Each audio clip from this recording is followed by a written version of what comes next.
This is TWiT.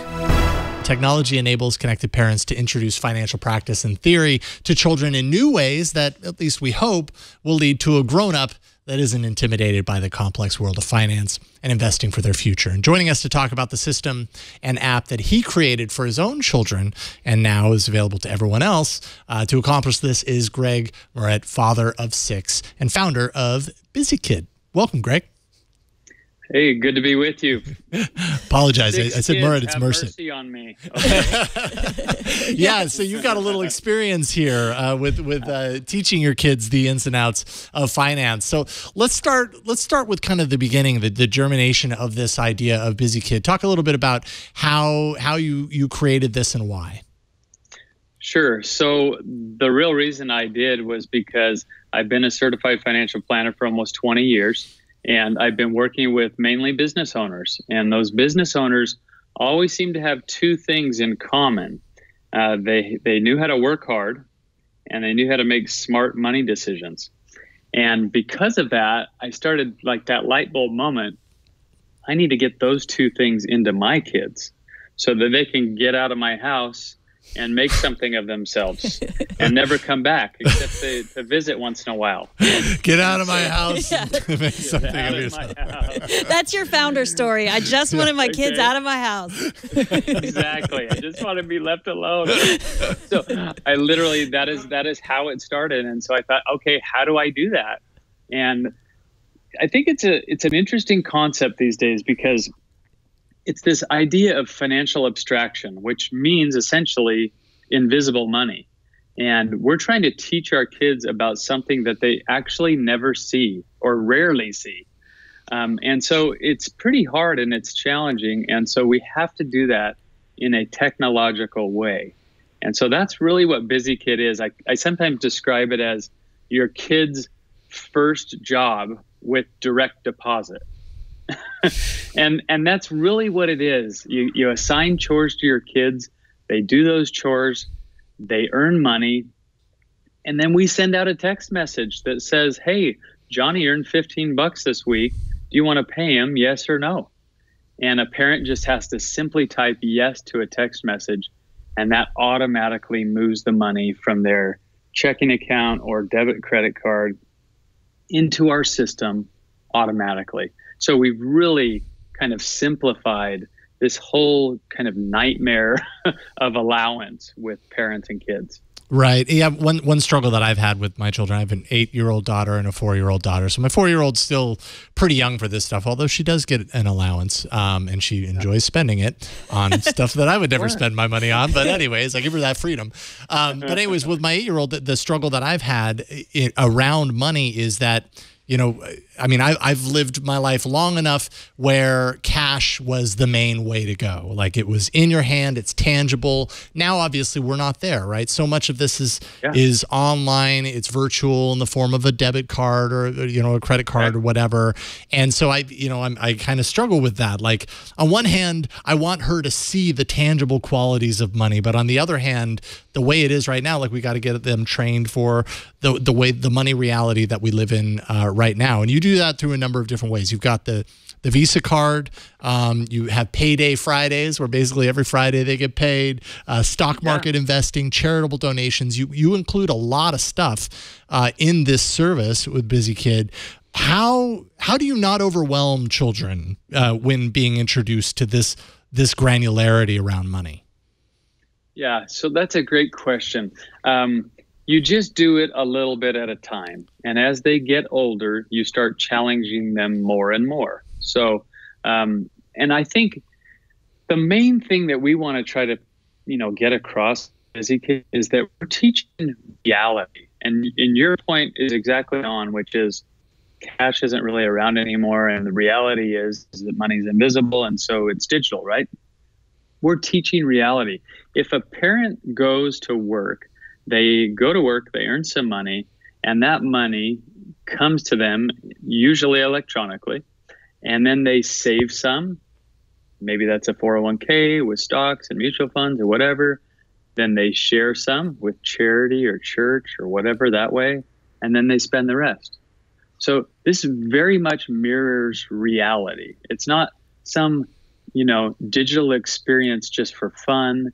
It's not a virtual experience. This is mirroring reality so that they're prepared when they leave the nest, or even before they leave the nest, to make these kinds of decisions. And so reality is super important to us.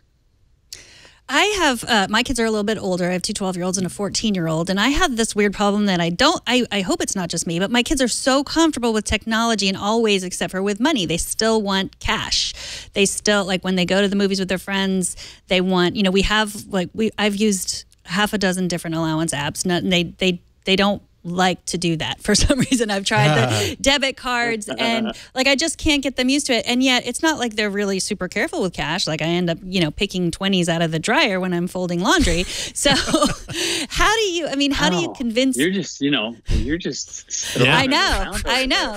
That's my extra source of income. That's my side hustle, doing the laundry. I have 3 or 4 boys that I could send over to your house if you got that much money laying around. Okay. So that sounded like they would, yes. My daughter babysits, so you can make a lot of money babysitting. And so that, I guess, she just likes having cash for emergencies. I don't know. But so how do you get a little bit, if you didn't start early, how do you get kids a little bit older to be accustomed to this? What's their incentive? Well, I think the incentive is you kind of have to get them involved in, once again, it all boils down to the connection of 2 things. It's the work ethic and it's the money management. If you can get those 2 things started with them at a very early age, the likelihood of them being successful kind of in their own right goes way up. And so I would say, the incentive is show them, wow, I can purchase, instead of sitting around and watching Netflix all the time, I can purchase, some fractional shares of Netflix and watch them grow, watch them go up and down, understand that. I think that's some incentive to help them understand that stuff, is when they actually own it themselves. Now, a big part of the service of BusyKid revolves around doing chores and then being paid for those chores, being paid for the work, and that very much obviously reflects what us as grown-ups, I think I'm a grown-up, experience on a daily basis. You work, you get paid. Greg says sometimes I don't feel like I'm a grown-up down inside. But anyways, one school of thought is that we shouldn't be paying for chores, that doing chores is simply part of being a part of a functioning family dynamic, right? It's a responsibility. I don't get paid. Everybody, right? Exactly. Except for when I do the do the laundry. You pay big time when you do the laundry. So that's where the money's at. So what about the difference there, right? They're 2 totally different schools of thought. One is you do the chores and I pay you for your time. The other school of thought is, you do chores because we're all part of the family and we all chip in and make a functioning family, household exist. And then the allowance aspect is more about education, right? We give you an allowance, you learn how to do whatever you're going to do with that. What do you think about that? So I've been asked that question 1,000 times, and I think it's a good question, and I think there's a lot of different philosophies about it. I kind of believe that, who cares? Okay, if you don't want your kid to be paid for brushing his teeth, don't pay him to brush his teeth. Okay, fine. If you don't think that certain things necessitate some payment, that's fine. And I understand, and I actually think that that's okay. But where are they going to earn some money otherwise to learn these financial fundamentals, to once again get them out of your house? There's a point to all of this. And so if you're going to do it, have them do it at your own house. It's a perfect little place to learn. And you can also get them to do things that you don't want to do. You can have them wash your car. You're the one driving them around in it all the time anyways. Those kinds of things are just super important, but why not pay them for that and let them experience all of that? Mm-hmm. I don't know if there is a job out there that an adult can go and just show up, do all the work, and not get paid. So I don't get it. Once again, reality is important, and really teaching kind of real things. Like you go and do a job, you get paid for it. That's how the real world works. Mm-hmm. And I get that too. Like, I mean, sometimes, there's extra landscaping stuff that you would pay for, or you'd pay someone else for. And well, if they can do it, then, we'll see. So what if, hypothetically speaking, you are a parent who is not so great about managing her money, asking for a friend. I want to be a good model. Where are what would you suggest to parents to get better at this sort of thing? Well, it's funny because I think we as parents probably overthink this. I think we need to kind of get over it and let our kids know that we're not all that great at it. And that's okay.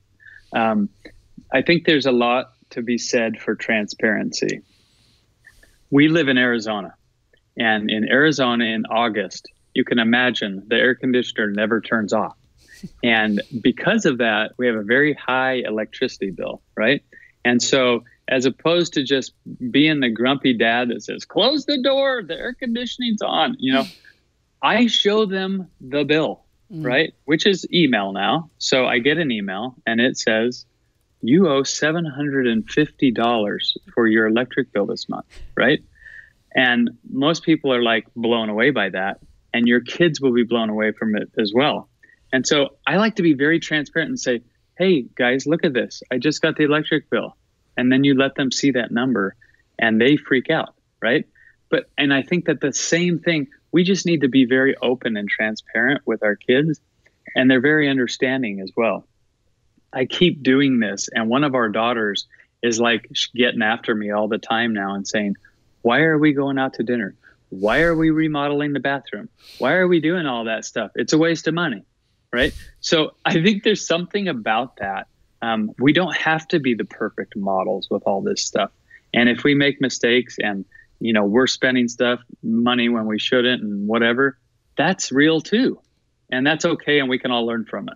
Yeah, I completely understand and identify with that. Right. Like we're sure we're parents and sure we are the people that they look up to most because that's just how it works in a family dynamic, but we're definitely not perfect. I know that one too much. BusyKid, where can people find it? What there's costs associated with this? How many licenses does that cover? How can people get started? Sure. So we're everywhere. You can go to busykid.com. We're online and mobile website works great. We have an iOS app. We have an Android app. All of those things are very accessible to everybody.